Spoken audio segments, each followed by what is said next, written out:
Hello दोस्तों, स्वागत है आपका सक्सेस विथ राहुल चैनल में। दोस्तों, पिछले वीडियो में हम लोग बिहार के जितने भी जलप्रपात थे, जितने भी झील थे, वे सभी हम लोग देख लिए थे। अगर आप वो वाला वीडियो नहीं देखे हैं तो ज़रूर देख लीजिएगा। और आज हम लोग जो है आज के वीडियो में बिहार में जितने भी वन्य जीव अभयारण्य हैं, बिहार में जितने भी राष्ट्रीय पार्क यानी कि राष्ट्रीय उद्यान हैं और बिहार में जितने भी जैविक उद्यान हैं, इन सभी को आज के वीडियो में हम लोग देखने वाले हैं। तो सबसे पहले तो बच्चों को यही दिक्कत होता है कि वन्य जीव अभयारण्य क्या है, राष्ट्रीय पार्क क्या है और जैविक उद्यान क्या है। तो देखिए, थोड़ा सा हम लोग यही 1-2 मिनट में जान लेते हैं कि राष्ट्रीय पार्क क्या है, तब आपको थोड़ा ज़्यादा समझ में आएगा। तो देखिए, वन्य जीव अभयारण्य और राष्ट्रीय पार्क, पहले ये दोनों समझ लीजिए, तब आपको जैविक उद्यान बताएंगे। तो देखिए, वन्य जीव अभयारण्य और राष्ट्रीय पार्क यानी कि नेशनल पार्क इसको बोला जाता है, राष्ट्रीय उद्यान बोला जाता है। इन दोनों के विषय में थोड़ा जानते हैं। देखिए, वन्य जीव अभयारण्य जो है, मान लीजिए कोई झील है या फिर जंगल का कोई क्षेत्र है जहाँ पे कुछ महत्वपूर्ण पक्षी जो विलुप्त होने वाली है वो आती है यहाँ पे और कहीं नहीं आती है, या फिर कोई ऐसा जानवर है जो सिर्फ उसी जंगल में पाया जाता है, सिर्फ वहीं पर पाया जाता है, सिर्फ उसी नदी के किनारे पाया जाता है और कहीं नहीं पाया जाता है, और बहुत मतलब पारिस्थितिकी तंत्र के लिए बहुत महत्वपूर्ण है। कोई भी जीव जंतु है धरती पर बहुत महत्वपूर्ण है, कोई भी यहाँ फालतू नहीं है। तो अगर कोई चीज़ कोई भी जीव जंतु अगर विलुप्त जाति होने वाला है, विलुप्त प्रजाति अगर होने वाला है, ख़त्म होने वाला है, तो उनको संरक्षित किया जाता है, मतलब बचाया जाता है। कैसे बचाया जाएगा? तो उसे संरक्षित मानव के कारण ही किया जाता है, क्योंकि मानव जंतुओं का शिकार करते हैं या फिर दूसरा जानवर, छोटे जानवर, कमज़ोर जानवर का शिकार कर लेते हैं। तो जानवर तो कम ही करते हैं, लेकिन मनुष्य ज़्यादा अपना फ़ायदा के लिए, लालची मनुष्य, स्वार्थी मनुष्य, जे कह लीजिए, मनुष्य जो है आपको पूरा जंतुओं का विनाश करता है। तो इन सभी से बचाने के लिए उनका जो जंगल है उन्हीं को संरक्षित कर दिया जाता है कि वहाँ पर कोई जाएगा ही नहीं, कोई जाएगा ही नहीं, तो वहाँ पे पूरा संरक्षित रहेगा, कोई जीव जंतु वहाँ पे शिकार नहीं हो पाएगा जीव जंतु का। तो दोनों जंगल को संरक्षित करने का ही तरीका है, वन्य जीव अभयारण्य भी और राष्ट्रीय पार्क भी। मनुष्य से संरक्षित किया जाता है जंतुओं को, तो इसी को कहा जाता है वन्य जीव अभयारण्य और राष्ट्रीय पार्क। लेकिन दोनों में थोड़ा थोड़ा फर्क होता है। जैसे अगर आप वन्य जीव अभयारण्य देखने जाइएगा तो थोड़ा सा यहाँ पे कह सकते हैं कि लापरवाही, मतलब उतना भी यहाँ पे कड़ाई नहीं रहता है। अगर आप इसका सीमा की बात करेंगे, सीमा मतलब बॉर्डर, वह पक्का निर्धारित नहीं रहता है। अगर एक जंगल है तो उसमें यह वन्य जीव अभयारण्य है तो कोई भी आदमी जा सकता है, सीमित गतिविधि कर सकता है, जैसे वहाँ से लकड़ी ला सकता है, वहाँ से कुछ अपना खेती उती कर सकता है। तो इसका सीमा निर्धारित नहीं रहता है, इसका जो बॉर्डर है सीमा निर्धारित नहीं रहता है। लेकिन राष्ट्रीय पार्क जो है, राष्ट्रीय पार्क में अगर जाइएगा तो उसका सीमा निर्धारण रहता है। आप उस दीवार के अंदर जा ही नहीं सकते हैं, वो जो कांटे वाला तार होता है वह लगाया रहता है, आप उस दीवार के अंदर नहीं जा सकते हैं। मनुष्य, मानवीय गतिविधि वहाँ पे रोका हुआ रहता है, वहाँ पे हमेशा निगरानी किया जाता है। तो नेशनल पार्क में आप घुस नहीं सकते हैं, बिना आप मार्गदर्शन के, बिना आप अनुमति के नेशनल पार्क में घुस जाइए तो आपको कानूनन जुर्म कर रहे हैं, आपको आप अपराधी हो गए फिर। तो यहाँ देखिए, यहाँ पे सीमा का निर्धारण है नहीं, इसलिए मानवीय गतिविधि यहाँ पे थोड़ा थोड़ा हो सकता है। यहाँ देखिए, यहाँ सीमा का निर्धारण पूरा होता है, बहुत बढ़िया से होता है। यहाँ पे सीमा का निर्धारण रहता है, यहाँ पे कोई भी उस सीमा के अंदर नहीं जा सकता है, और यहाँ पे सीमा उतना अच्छा से निर्धारित नहीं रहता है। अब सीमा निर्धारित नहीं है तो यहाँ पे मानव जा सकते हैं कि नहीं? एकदम जा सकते हैं। तो मानवीय गतिविधि यहाँ पे कुछ ना कुछ होते रहता है, मानवीय गतिविधि यहाँ पे होता है। जैसे लोग यहाँ पे खेती भी कर सकते हैं, शहद ला सकते हैं, लकड़ी ला सकते हैं। लेकिन यही अगर आप नेशनल पार्क में, तो मानवीय गतिविधि नहीं होता है, नेशनल पार्क में कोई भी मानवीय गतिविधि नहीं होगा। अब देखिए, वन्य जीव अभयारण्य जो है, कुछ विशेष प्रजाति के लिए संरक्षित किया जाता है जगह को। जैसे यहाँ पे खास करके एक प्रजाति है पक्षी का, वह आता है, तो इसे हम पक्षी अभयारण्य बोल देंगे और यह पक्षियों के लिए संरक्षित हो जाएगा। अगर यहाँ पे कोई पशु है, बाघ है, तो बाघ अभयारण्य उसको बोल देंगे, बाघ के लिए संरक्षित है। जो वन्य जीव अभयारण्य है कुछ विशेष जाति के लिए, प्रजाति के लिए संरक्षित होता है। लेकिन नेशनल पार्क जो है वो जिस क्षेत्र में नेशनल पार्क बन गया उस क्षेत्र में जो पौधा है, जो एक जंतु है, छोटा से लेकर बड़ा तक, छोटा पौधा से लेकर बड़ा पौधा तक, उसमें पानी है, शहद है, लकड़ी है, सब कुछ प्रतिबंधित हो जाएगा। कुछ वहाँ पे आप नहीं ले सकते हैं जाकर। तो यहाँ जो है वन्य जीव अभयारण्य जो है उतना मतलब प्रतिबंधित नहीं रहता है जितना कि राष्ट्रीय पार्क। तो अभी आपको बताया कि यहाँ पे कुछ विशेष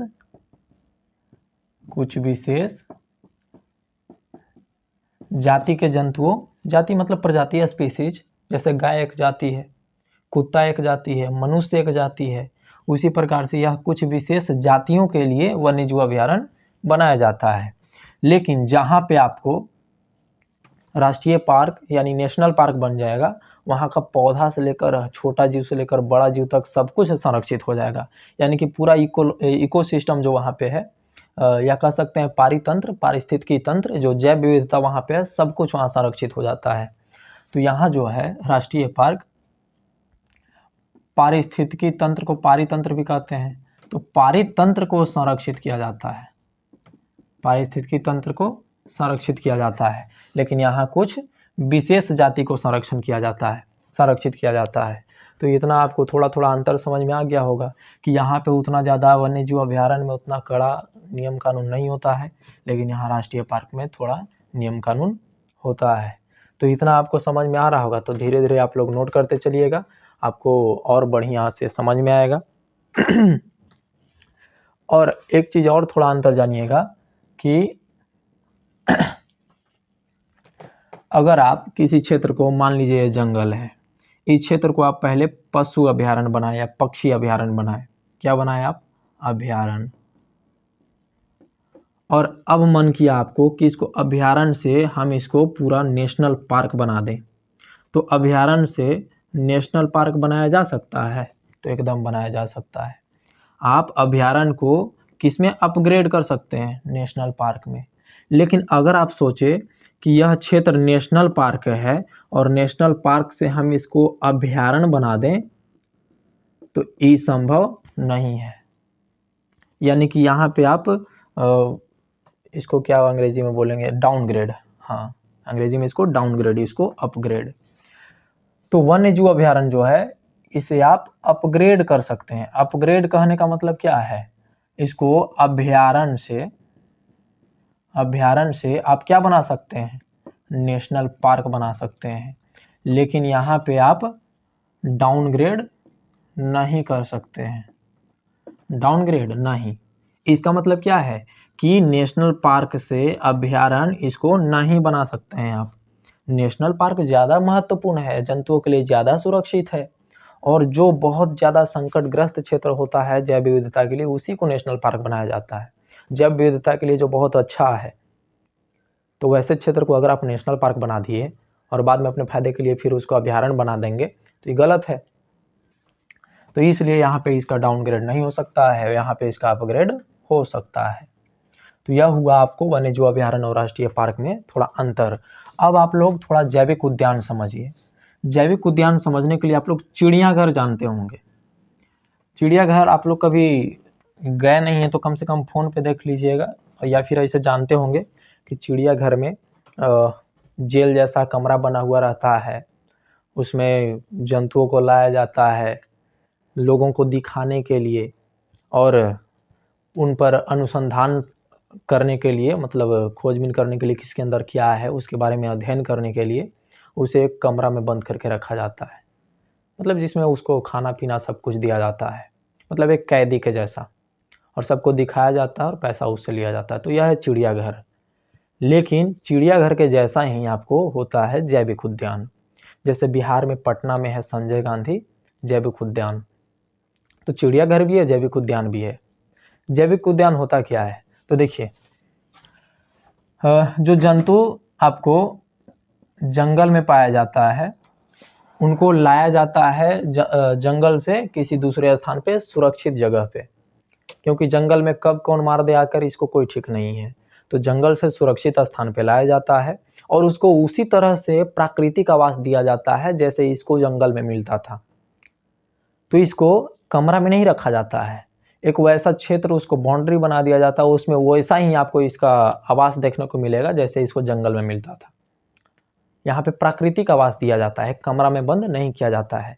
लेकिन कुछ जैविक उद्यान में लोग घूमने भी जाते हैं, तो जंतु को दूसरे स्थान पर लाकर, कहाँ लाकर, दूसरे स्थान पर लाकर उसको हम लोग कैसा आवास दे रहे हैं, प्राकृतिक आवास, जैसे उसको जंगल में मिलता था, प्राकृतिक आवास दे रहे हैं हम लोग।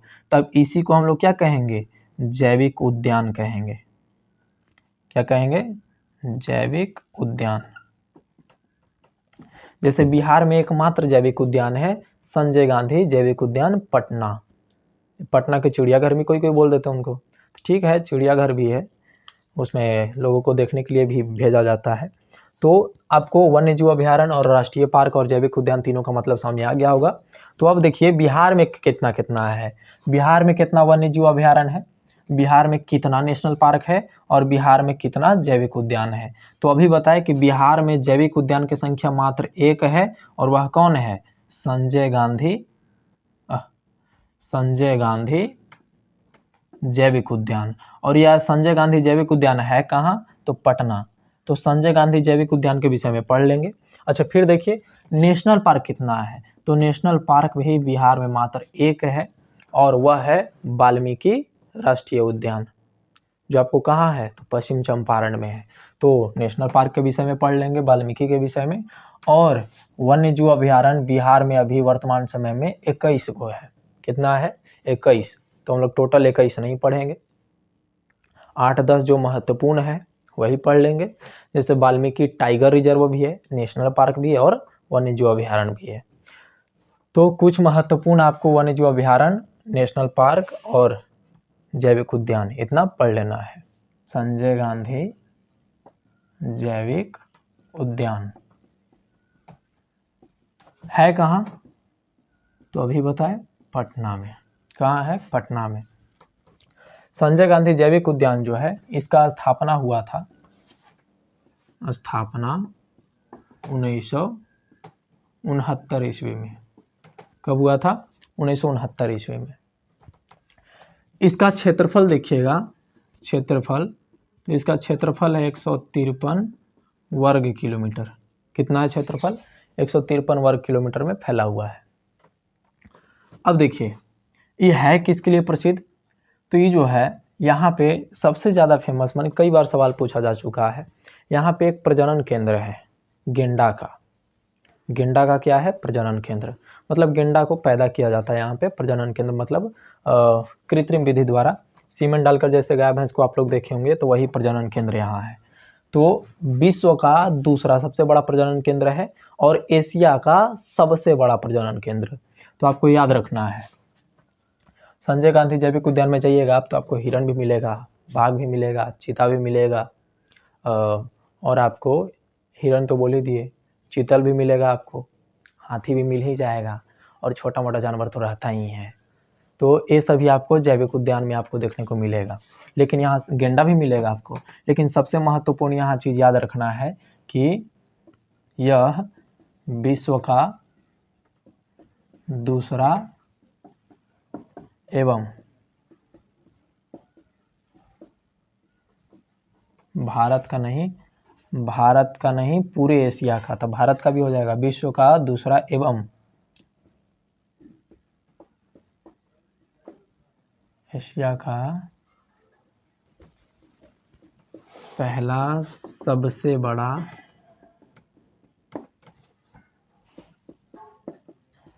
गेंडा प्रजनन केंद्र है, गेंडा प्रजनन केंद्र है। तो विश्व का दूसरा एवं एशिया का पहला सबसे बड़ा गेंडा प्रजनन केंद्र कौन है, तो यह है संजय गांधी जैविक उद्यान, और जो कहाँ है तो पटना में है। तो यह आपको समझ में आ गया होगा। और ये जो संजय गांधी जैविक उद्यान है, कई बार परीक्षा में पूछा जा चुका है कि कहाँ है। ये गेंडा प्रजनन केंद्र वाला पूछता है, यहाँ आपको कौन कौन जीव देखने को मिलेगा, तो चीता भी मिलेगा, बाघ भी मिलेगा, गेंडा तो मिलेगा ही, गेंडा मिलेगा, हिरन मिलेगा और हाथी भी मिल ही जाएगा। इसे चिड़ियाघर के रूप में भी विकसित किया गया है। कैसे? चिड़ियाघर।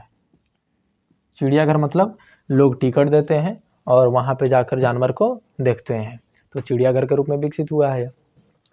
अब इसके बाद हम लोग जैविक उद्यान इतना ही पूछता है सवाल, आपको इतना ही याद रखना है। अब इसके बाद हम लोग देखें कि एक ही राष्ट्रीय पार्क है और वह है वाल्मीकि। तो वाल्मीकि नेशनल पार्क के विषय में थोड़ा देखते हैं।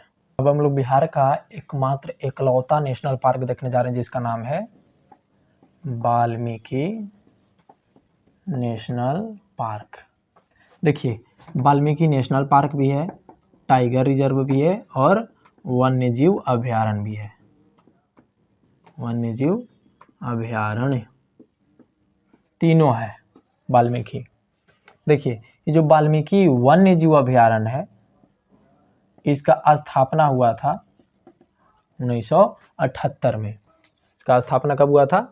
1978 में। लेकिन ये जो वाल्मीकि है, वाल्मीकि जो टाइगर रिजर्व है, इसका शुरुआत हुआ था, वाल्मीकि टाइगर रिजर्व या फिर नेशनल पार्क कह दीजिए, तो वाल्मीकि टाइगर रिजर्व या फिर नेशनल पार्क, इसका शुरुआत हुआ 1990 से। अभी बताए कि वन्य जीव को हम लोग अपग्रेड करके क्या बना सकते हैं? टाइगर रिजर्व या तो नेशनल पार्क। तो इसे अपग्रेड किया गया, कब किया गया? 1990 में। और अपग्रेड करके क्या बना दिया गया? तो नेशनल पार्क और टाइगर रिजर्व। तो इसे नेशनल पार्क और टाइगर रिजर्व कब से बोला गया? तो 1990 से। लेकिन पहले क्या था? 1978 से क्या था? ये वन्य जीव, इसका स्थापना वन्य जीव अभयारण्य के रूप में किया गया था 1978 में। लेकिन अभी क्या है? नेशनल पार्क भी है और टाइगर रिजर्व भी है। बिहार का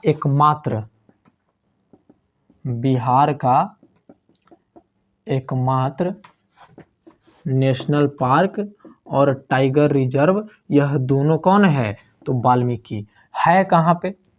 तो यह पश्चिम चंपारण में है। कहाँ है? पश्चिम चंपारण। कहाँ है वाल्मीकि टाइगर रिजर्व जी? तो पश्चिम चंपारण, एकदम नेपाल के बॉर्डर से सटा हुआ है। देखिए, यह है, मान लीजिए वाल्मीकि टाइगर रिजर्व, तो इसके उत्तर साइड में देखिएगा, नॉर्थ साइड में, तो यहाँ आपको मिलेगा रॉयल चितवन नेशनल पार्क। कौन सा? रॉयल चितवन नेशनल पार्क। और यह रॉयल चितवन नेशनल पार्क है नेपाल का। किसका है? नेपाल का। तो इसके जस्ट उत्तर में आपको रॉयल चितवन नेशनल पार्क है और इसके चारों तरफ ऐसे देखिएगा तो आपको गंडक नदी है। कौन सी नदी है? गंडक नदी। और यह भी सवाल पूछा गया है कई बार कि बताइए वाल्मीकि नेशनल पार्क में पार्क से होकर कौन सी नदी गुजरती है? तो गंडक नदी। और इसके उत्तर में कौन सा नेशनल पार्क है? तो रॉयल चितवन नेशनल पार्क। और कहाँ का है? तो नेपाल का है। यहाँ पे आपको वाल्मीकि नेशनल पार्क जो है, यहाँ पे आपको मिलेगा चीतल मिलेगा, बाघ मिलेगा, सांभर हिरन मिलेगा, सांभर हिरन, चीता मिलेगा। और यहाँ जो बाघ मिलता है, यहाँ का जो बाघ है, यह भारतीय प्रजाति का है। कौन सा प्रजाति का है? भारतीय प्रजाति। और जो भारत का जो प्रजाति है बाघ का, वह है Panthera tigris. Panthera tigris, Panthera tigris. भारतीय प्रजाति जो बाघ का है उसका नाम क्या है? तो पैंथेरा टिग्रिस। और यहाँ कौन कौन और सब क्या क्या मिलेगा आपको? तो चीतल मिलेगा, बाघ मिलेगा, सांभर हिरन मिलेगा, चीता मिलेगा और बहुत कुछ मिलता है। यहाँ अब तो गिद्ध प्रायः मतलब लुप्त ही होते जा रहे हैं। गिद्ध के विषय में आप लोग सुने होंगे, जो कोई जानवर मरता था तो हम लोग फेंक देते थे, ऐसे ही उसको खा के डिकम्पोज कर देता था। लेकिन अब तो गिद्ध खत्म होने वाले हैं। तो आपको याद रखना है कि यहाँ जो है वाल्मीकि नेशनल पार्क जो है, यहाँ पे गिद्ध संरक्षण योजना चलाया जा रहा है। कौन सा? गिद्ध संरक्षण योजना। गिद्ध संरक्षण योजना। गिद्ध संरक्षण योजना कहाँ चल रहा है जी? तो वाल्मीकि नेशनल पार्क में चल रहा है। तो वाल्मीकि नेशनल पार्क जो है, यह वन्यजीव अभयारण्य के रूप में स्थापित हुआ था 1978 में। और इसे 1990 से नेशनल पार्क और टाइगर रिजर्व बनाया गया है। तो क्या टाइगर रिजर्व बनाने से कुछ फ़ायदा हुआ है? तो एकदम हुआ है। कैसे हुआ है? तो यहाँ पे 2010 में 8 बाघ था। कितना बाघ था? 8 बाघ। लेकिन 2022 में यही बाघ 54 गो हो गया बढ़कर। कितना हो गया? 54। तो बताइए फ़ायदा है कि नहीं है? एकदम फ़ायदा है। तो इसे टाइगर रिजर्व बनाया गया, नेशनल पार्क भी घोषित कर दिया गया। और बिहार में एकमात्र नेशनल पार्क कौन है? वाल्मीकि। कहाँ है? पश्चिम चंपारण में। उत्तर में कर इसका क्या है? तो रॉयल चितवन नेशनल पार्क है नेपाल का, और चारों तरफ से घिरा हुआ है गंडक नदी से। तो इतना आप लोग याद रखिएगा, इतना आप लोग नोट करते चलिएगा, जैसे लिखेंगे वैसे ही। और इसके बाद हम लोग राष्ट्रीय पार्क देख लिए, जैविक उद्यान देख लिए। अब कुछ महत्वपूर्ण 21 में से कुछ महत्वपूर्ण वन्यजीव अभयारण्य देख लेंगे। अब 21 में से कुछ महत्वपूर्ण जो बिहार में वन्यजीव अभयारण्य है, पक्षी विहार है, या फिर उसको पशु विहार कर लीजिए, उनके विषय में जान लेते हैं। और उसमें जो सबसे पहला हम लोग अभी पढ़ ही लिए वाल्मीकि के बारे में। तो वाल्मीकि जो वन्यजीव अभयारण्य है, इसका स्थापना कब हुआ? तो अभी देखें 1978। कहाँ है? तो पश्चिम चंपारण में। यहाँ क्या क्या मिलेगा? तो चीता मिलेगा, भालू मिलेगा, बाघ मिलेगा, सांभर हिरण मिलेगा, ये सभी मिलेगा। तो ये हमने वाल्मीकि पढ़ लिए। अब देखिए भीमा बांध, भीम बांध या भीमा बांध भी मिलेगा, कहीं कहीं लिखा हुआ। तो भीमा बांध जो वन्यजीव अभयारण्य है, इसका स्थापना 1976 में हुआ था। और कहाँ हुआ था? तो मुंगेर में। देखिए एक हम नहीं लिखे हैं, गोगाबिल। गोगाबिल का जो स्थापना है आप लोग को खोज कर बताना है कि गोगाबिल जो वन्यजीव अभयारण्य है, इसका स्थापना कब हुआ था। और यह है कहाँ? तो कटिहार में है। और यहाँ पे आपको पक्षी, ढेर सारा पक्षी आपको मिलेगा। तो गोगाबिल पीछे हम झील में भी पढ़ाए थे आपको। तो गोगाबिल जो है वहाँ पे कौन से पक्षी होते हैं, ये भी कमेंट में आपको बताना है। अगला है कैमूर वन्यजीव अभयारण्य। और ये जो कैमूर वन्यजीव अभयारण्य है, इसका स्थापना 1979 में हुआ था, और यह कैमूर में है। और बिहार का सबसे बड़ा वन्यजीव अभयारण्य कैमूर वन्यजीव अभयारण्य है। और इसे बिहार का दूसरा टाइगर रिजर्व घोषित करने की संभावना है। तो दूसरा टाइगर रिजर्व अगर बिहार का कोई बनेगा तो वह है कैमूर, कैमूर वन्यजीव अभयारण्य। और उससे कई गुना बड़ा है, वाल्मीकि से कई गुना बड़ा कैमूर है। तो कैमूर वन्यजीव अभयारण्य का स्थापना 1979 में। कहाँ है? तो कैमूर जिला में है। यहाँ बाघ मिलेगा, भेड़िया मिलेगा, चीतल मिलेगा, ये सभी मिलेगा आपको। अगला है तो कई दोस्त हमारे गए भी हैं, हम भी गए हैं घूमने। तो पंत या राजगीर, पंत या राजगीर वन्यजीव अभयारण्य। यहाँ पंत भी रहेगा और राजगीर भी रहेगा। तो पंत या राजगीर वन्यजीव अभयारण्य 1978 में स्थापित हुआ। अब राजगीर तो ऐसे सब फेमस क्या कर दिए, लेकिन जिला क्या है? तो नालंदा है। तो नालंदा जिला में स्थित है पंत या राजगीर वन्यजीव अभयारण्य। यहाँ भालू मिलता है, भेड़ मिलता है, बंदर मिलता है, लंगूर मिलता है। हम लोग को सिर्फ बंदर और लंगूर मिला, न तो भेड़ न तो भालू। तो सिर्फ बंदर और लंगूर ही दिखाई देते हैं वहाँ पर ज़्यादातर। कपड़ा लेकर भाग जाता है। तो कांवर ताल, अगला क्या है? कांवर ताल। कांवर झील में भी पढ़े थे हम लोग। कांवर झील वन्यजीव अभयारण्य है, पक्षी अभयारण्य है, आप लोग को पहले भी बताए थे। आपको बताए थे कि रूस से उड़कर सर्दी के समय में यहाँ पे आते हैं साइबेरियन पक्षी, साइबेरियाई पक्षी जो है, प्रवासी पक्षी, साइबेरियन क्रेन। तो कांवर ताल झील पक्षी अभयारण्य जो है, इसका स्थापना 1989 में हुआ था। यह बेगूसराय जिला में है। बताए थे कि कांवर लेकर जाएंगे तो बैग लेकर जाते हैं कि ना, बोलबम। तो याद रखिएगा ऐसे करके। तो बेगूसराय में है। यहाँ पे कौन आता है? तो साइबेरियन क्रेन। तो किसके लिए यह जाना जाता है? साइबेरियन क्रेन के लिए जाना जाता है आपको कांवर ताल। एक और याद रखिएगा, नागी डैम और नकटी डैम, ये दोनों एक साथ याद रखिएगा। नागी डैम, नकटी डैम दोनों 1987 में स्थापित हुआ था। डैम बनने के कारण दोनों बना है, कृत्रिम है। दोनों जमुई जिला में है। कहाँ है? दोनों जमुई जिला में। और दोनों पक्षी के लिए फेमस है, गोरैया, तोता, मैना, कोयल, ये सभी के लिए। और ये दोनों 2024 में बिहार का मतलब रामसर स्थल बना है। बिहार का ऐसा क्षेत्र है जो रामसर स्थल में शामिल हुआ है। तो बिहार में रामसर स्थल 3 हो गए अब। पहले सिर्फ कौन कौन था हम नहीं बताएंगे, आपको बताना है कमेंट करके कि बिहार का पहला जो है रामसर स्थल वह कौन है। और दूसरा तीसरा आपको नागी और नकटी बना है। तो अब 3 हो गए, लेकिन पहला आप लोग को कमेंट करके बताना है। अगला है कुशेश्वर। कुशेश्वर वन्यजीव अभयारण्य जो है, इसका स्थापना 1994 में। और कुशेश्वर कहाँ है? तो दरभंगा में है। और यह भी प्रवासी पक्षी के लिए प्रसिद्ध है। प्रवासी पक्षी यहाँ भी आते हैं, कुशेश्वर में भी। अगला है बरेला झील, या इसका नाम और रखा गया सलीम अली वन्यजीव अभयारण्य। सलीम अली का और पूरा नाम भी रखा गया, लेकिन आप सलीम अली से याद रखिएगा। तो बरेला झील या सलीम अली वन्यजीव अभयारण्य का स्थापना 1997 में वैशाली में किया गया था। बहुत महत्वपूर्ण है, यह कई बार परीक्षा में पूछा गया है। और यहाँ चीता मिलेगा, सांभर मिलेगा, भालू मिलेगा, कोयल मिलेगा, ये सभी मिलते हैं।